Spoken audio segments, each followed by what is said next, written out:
Erev Tov Chavrim, I'm Stephen Ben-Nun. You're watching Israeli News Live, and things are changing rather rapidly in the Middle East. And of course, as I mentioned in the title of tonight's video, Israel is at DEFCON 3. That is from information we have on the ground in Israel, that the Israeli military has moved to DEFCON 3. There is definitely a heightened state of alert. You might call that a yellow alert after the situation was elevated between Russia and Israel, even though President Putin is kind of downplaying the incident. Now, his own generals are not downplaying this incident, but it is being downplayed by the Russian President Putin. But in the meantime, sana.sy, which is a Syrian news agency, Russia begins military exercises in the Mediterranean, and even Russia is calling on a no-fly zone in that area while their exercises are going on. Now, this is supposed to go on until, I believe it's the 28th of September, and those exercises have begun here today on the 20th, so about 7 to 8 days, according to the reports that Russia is coming out on this here. And they say a number of areas in the international waters of the eastern Mediterranean near Syria, Lebanon, Cyprus are closed for the passage of civilian and aviation passage over seagoing vessels. In the closed areas will be held exercises of ships of the Russian Navy as well as test missile launches. Also in the message are coordinates of the closed area. By the way, it's September 26th, so it's only 6 days. The exercise of Russian ships in the eastern Mediterranean will last until September the 26th. This is a very serious situation, and of course, the U.S. had been reporting that there were about a dozen Russian ships in the area. Russian news has reported up to 25 ships in one particular broadcast that we were able to catch in the Russian language.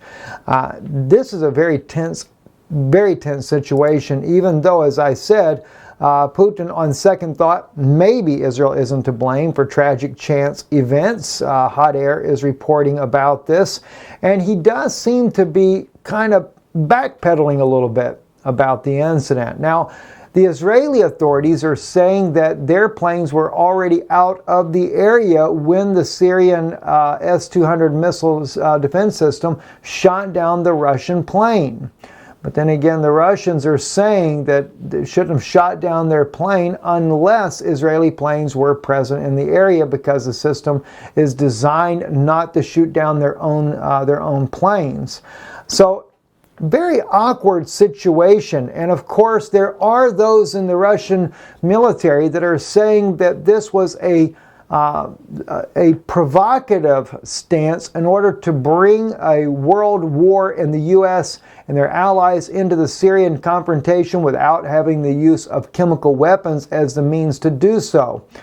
This is one reason why France got involved in sending in cruise missiles along with the Israeli jets attacking the place near Latvia. And it was kind of hoped that Russia would respond in attacking the French frigate in the Mediterranean, which would certainly have brought about a chain reaction that would have been an attack against a NATO member, and as a result would have brought an all-out war in Syria.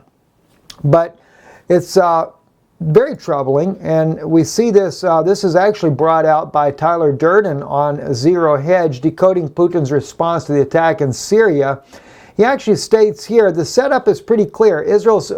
France coordinated an attack on multiple targets within Syria without U.S. involvement, but with absolute U.S. knowledge of the operation to provoke Russia into going off half-cocked by attacking the inconsequential French frigate which assisted Israel's air attack. Now, I happen to have quite a few Israeli contacts, and one particular one actually posted on his own Twitter page in Hebrew saying, why isn't anyone saying anything about the United States and their involvement in Latvia?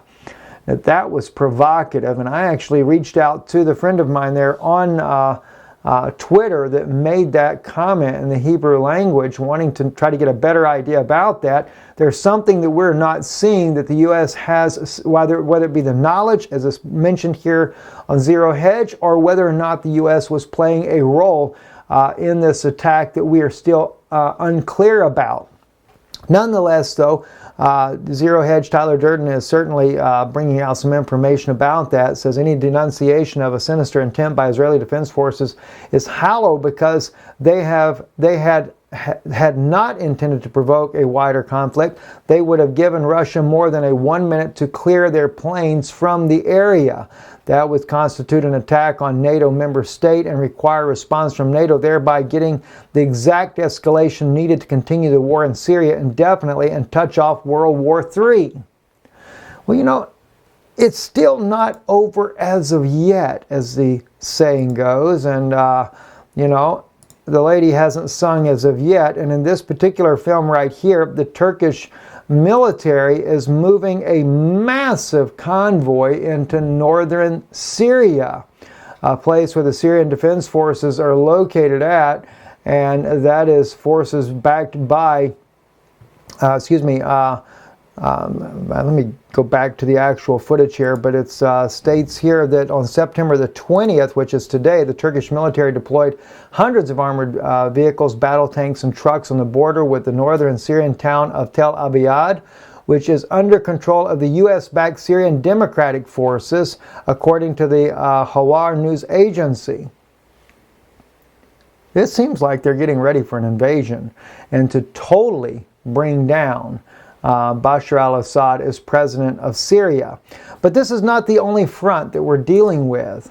Our good friend over here, Lorenzo with Already Happened, shared with me today this particular United Kingdom Secretary of State for Defense in Ukraine meeting with the Ukrainian officials and, of course, setting up to deploy their Royal Marines into the Black Sea around Odessa, Ukraine, on the western side of Crimea. And as you begin to see the different moves that are being made, you cannot help but realize that Russia is pretty much aware of what's going on, and no doubt they realize that there is an imminent attack on Crimea to take this region back. So Russia too has been moving in. T-80 tanks that seem to belong to the 4th Guards Kantemir Tank Division were spotted on the 18th of September, moving southbound from Naro-Fominsk. The railway will lead the unit towards Ukraine border as things are heating up in Donbass. This is rather alarming. And of course we can see the photographs here about that. You can't really see that because of the writing in there. Let me just see if there's any way I can move. I can't move that around. There you go. There you go. You can see the tanks on there now. And if we back up, let's see if we can move that off.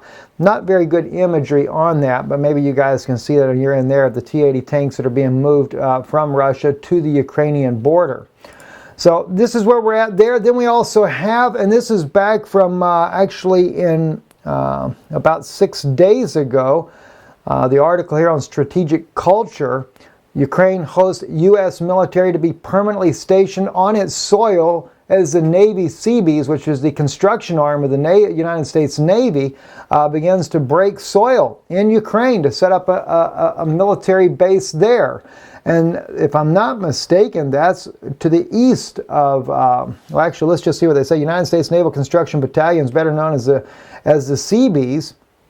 The Naval Construction Force held a groundbreaking ceremony for a Maritime Operations Center on Okhav Naval Base, Ukraine, July 25th. According to the Navy military, the official website of the U.S. Navy, the Maritime Operations Center is one of 3 projects that are currently planned to be executed by the Seabees in Okhav, and will serve as a major planning and operations hub during the future military exercises hosted by Ukraine.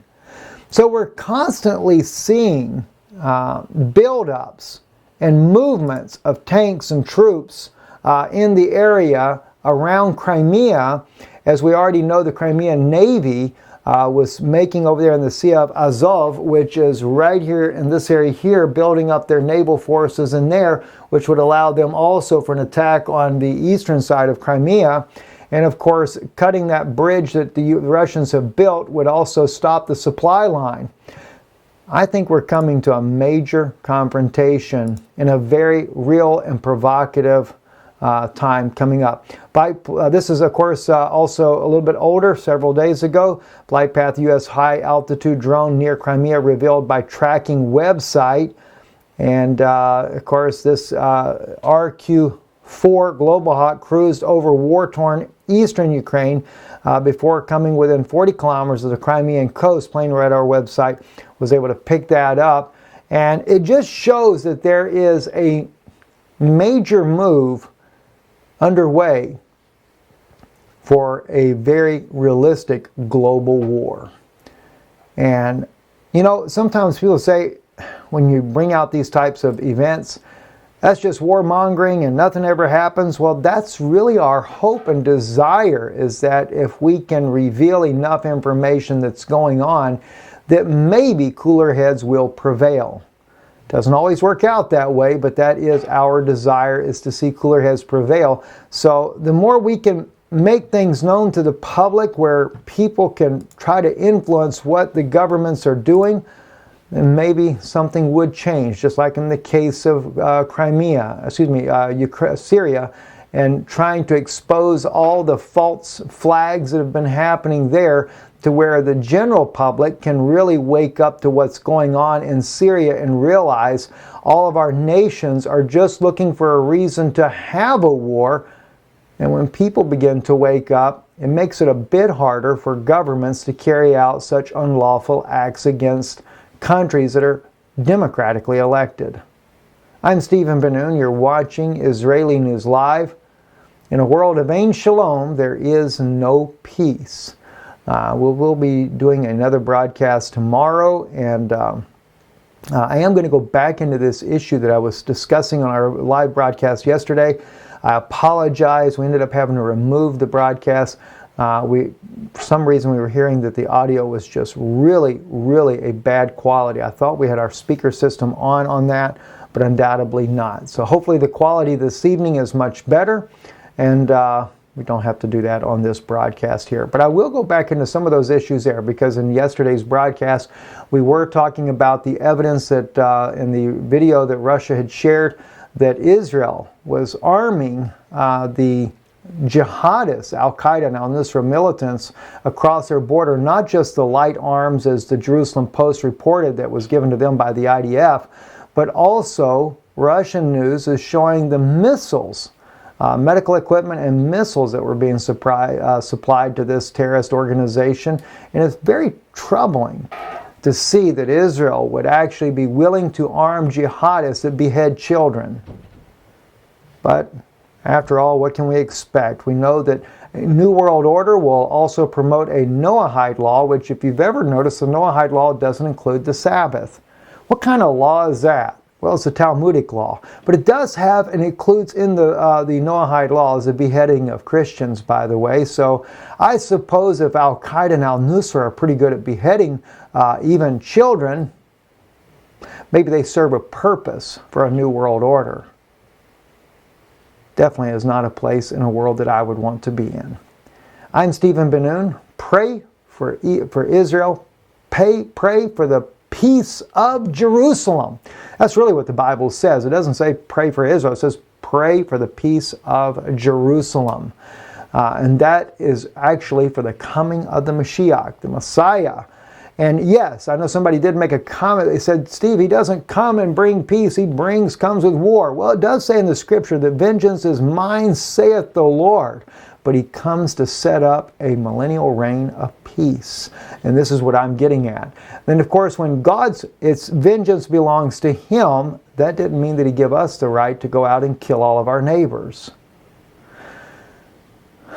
Anyway, I'm Stephen Ben-Nun. You're watching Israeli News Live. Thank you for supporting the broadcast, IsraeliNewsLive.org. Don't forget, check out the Noon Institute, our teaching channel. I think those of you that enjoy our teaching messages, you will really enjoy what we uploaded yesterday on the Noon Institute. And I'll try to put a link in the comment section below, or the description section below. Erev Tov.